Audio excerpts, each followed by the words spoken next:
রাত বাজে এখন 2টা। আমি আসছি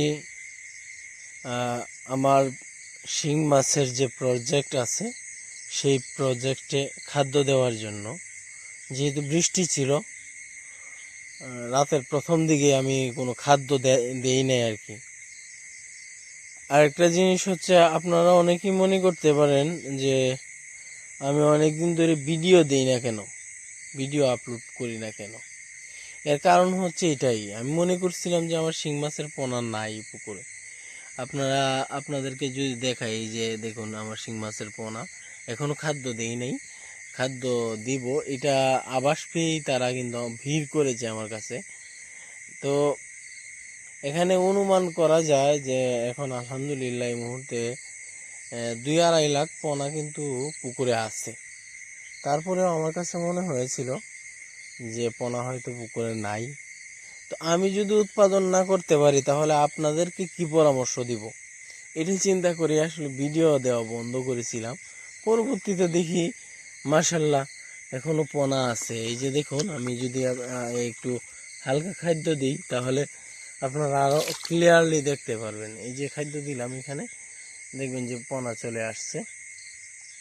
কিছুক্ষণের মধ্যে পোনাগুলো আরো কাছে আসবে, কাছে আসতে থাকবে। এই যে পোনাগুলো, এই যে দেখা যায় খুব ভিড় করছে। যখন একটু শব্দ পায় তখন ভয়ে চলে যায়। ছোট পোনা তো এখনো এতটা করতে পারে না। যাই হোক, পোনা আলহামদুলিল্লাহ ভালোই হয়েছে।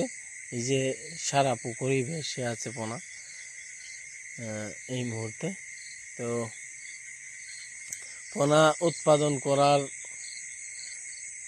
এই মুহূর্তটা, যে মুহূর্তগুলোতে আমরা পোনা উৎপাদন করেছি,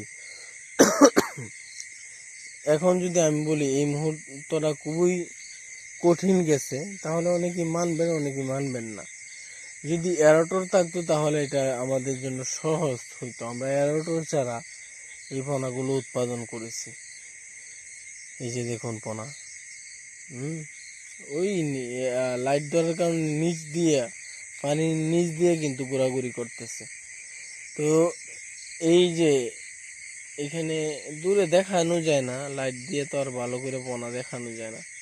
যাই হোক, দোয়া করবেন যাতে এই পোনাগুলো যদি টিকে থাকে সঠিক সময়, তাহলে আমি কালচারে যাব ওই পোনাগুলো নিয়ে।